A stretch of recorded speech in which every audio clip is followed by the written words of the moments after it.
This is the podcast where we talk about sex, birth, babies, postpartum, and all the above. Welcome to the Honeypot Doula Podcast. I am your host, Tiffany the Doula. And I have a special guest to my left, because all my guests are special. This is MaNnae. She's family already, okay? She's my oldest daughter's friend. She's her best friend. And come to find out, they related. Yeah. So what's up with that? You're already family. Literally. So we're going to get started, and I'm not going to keep you long. But I like to start off with an icebreaker, okay?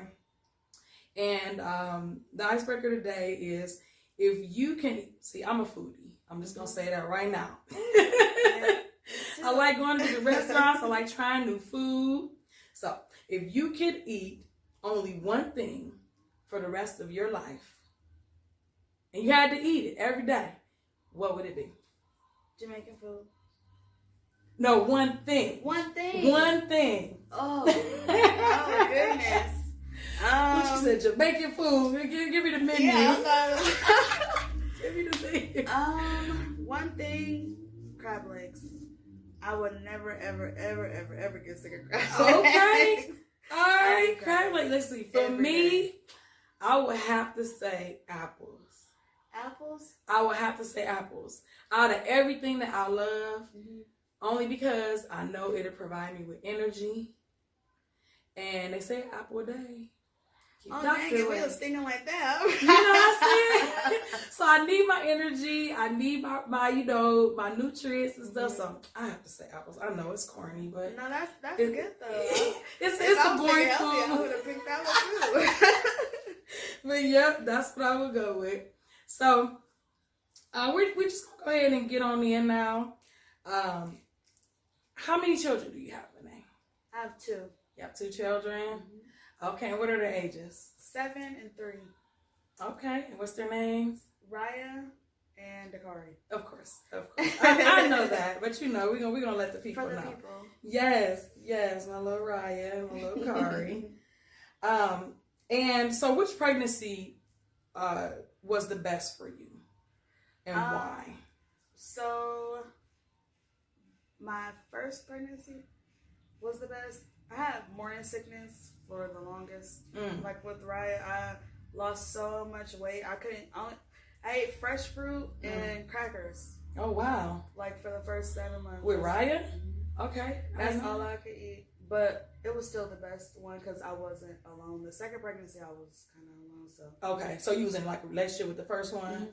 Okay. And then the second one? Yeah. Okay. It wasn't like that. So that's what made the difference. Yeah, and that can make a difference, having that support system. I always, try and stress that to my moms, like having some sort of support system. Yeah. Even if it's not the father of the child. Right. Some type of support system is always good to have. And so did you have like the pregnancy effects on you? Like, did it affect your daily life? Like, how did you go about the day? Were you able to still work? So my first pregnancy, I didn't work. I didn't have to work. My daughter's dad took care of everything, my car note, my bills, and stuff like that. But my second pregnancy, I had to work because I didn't have help, so I had to work. I had to pay for my own baby shower and everything that he had. So they were two completely different total opposite, huh?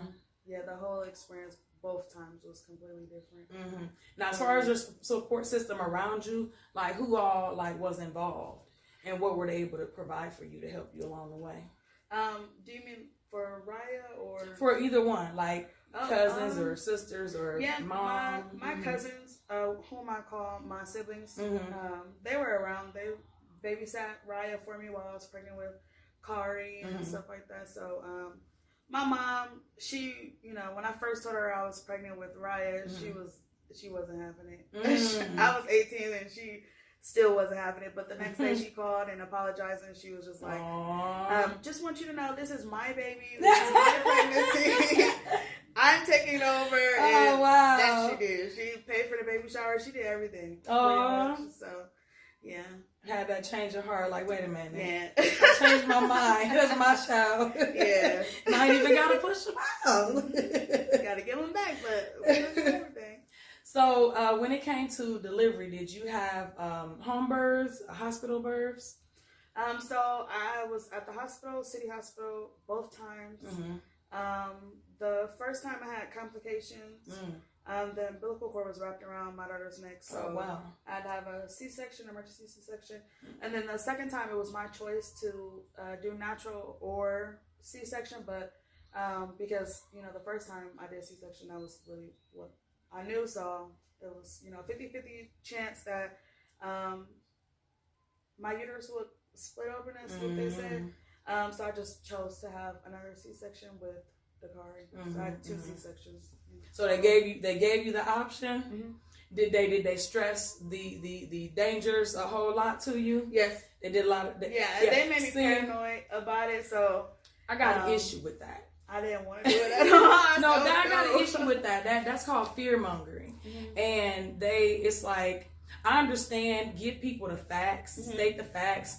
But give me all my options. Yes. You know what I'm saying? Tell me everything. Don't tell me what's like in your favor, but what's going to be easiest for you. You know what I mean? Don't try and scare me into making a decision. You know? I didn't know anything about, the possibility of being able to go natural or have a vaginal birth after C-section. Right. So I just chose C-section after they told me all the negative things. They really didn't say anything positive, so I was it was like, okay, well, I'm going with this option right here. Safer. I've done it before. I can do it again, I'm sure. But and that's where doulas come in place at. A lot of times, our role is to make sure that y'all know all of y'all's options. That's called making an informed decision. That's having everything put in front of you and say, okay, I think I want this option. And just really, really breaking everything down to you, because we're there for you physically, mentally, informationally, emotionally, just the whole nine. I wish I was there for you. I know. I wish too. I know. Y'all was there though, like the whole time. You even named him Dakari. So right. But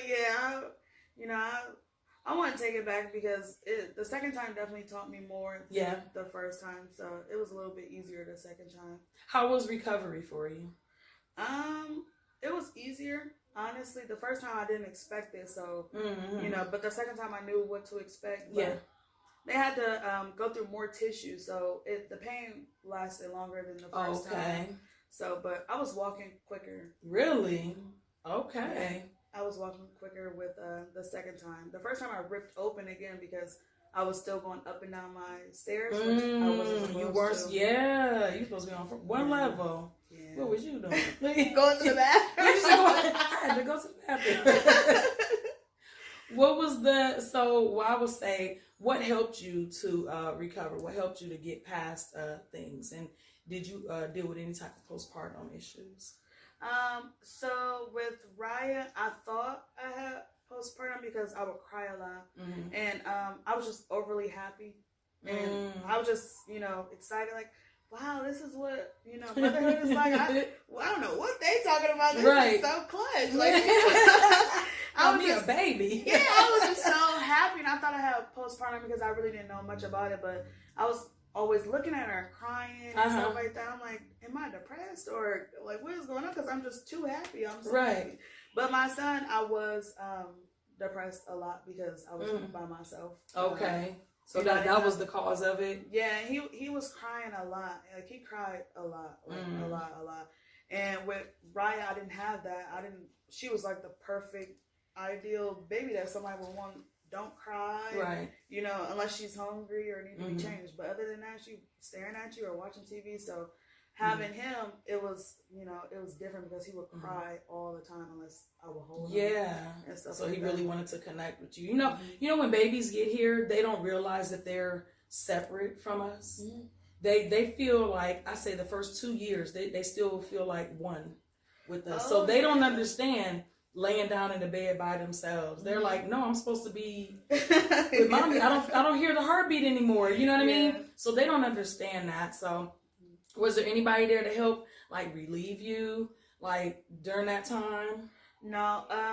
For the first 5 months, no. Mm. My little sister and I, she started coming over when she was 12. So that's when I first got, like, my first break or whatever, when she first started babysitting. Yeah, so that Naya is the best. She is. She be there with all the babies. Mm-hmm. She is a sweetheart. As long as she get paid, she'll be She's like, just give me my coins. Yeah, that's what she want. But yeah, they love her. They love her to death, man.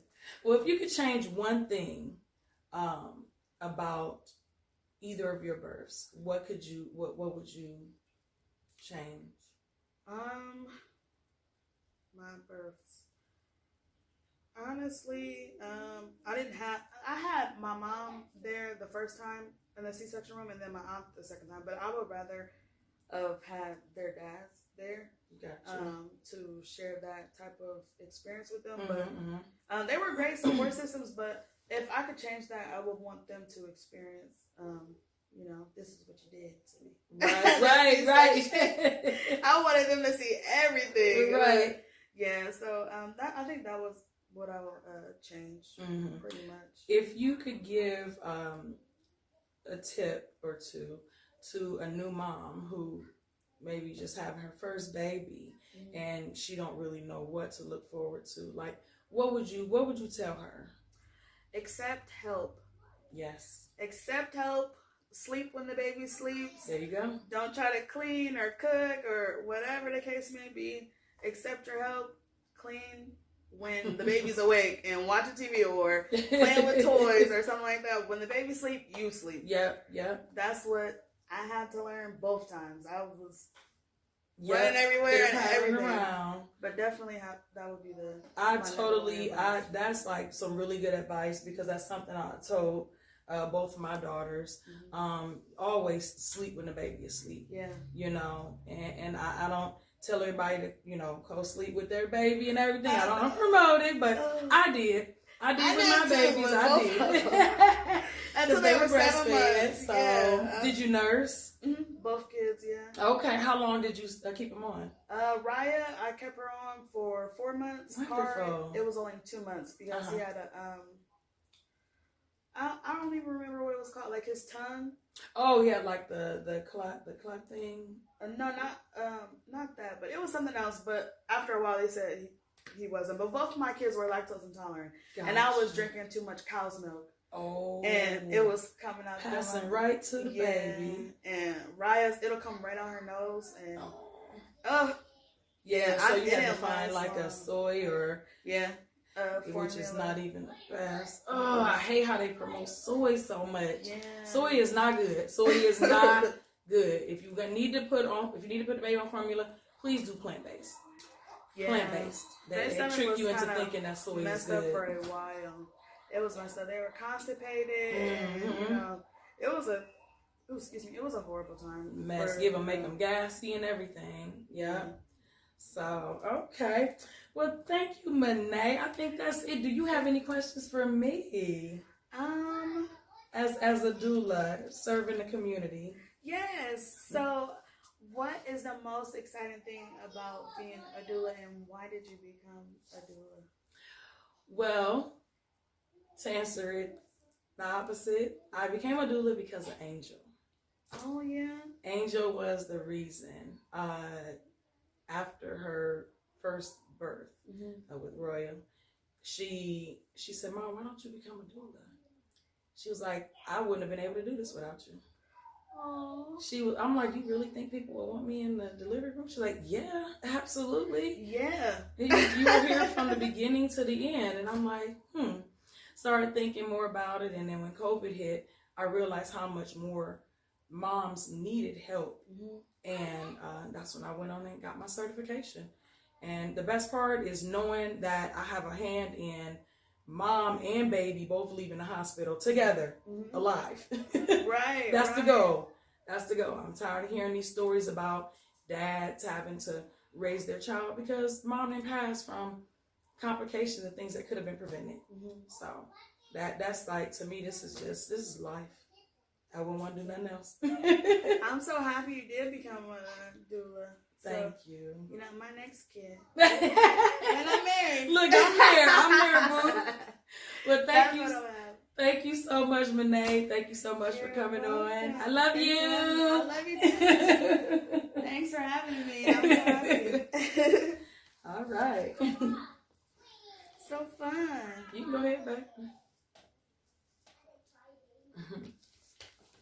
See, you having a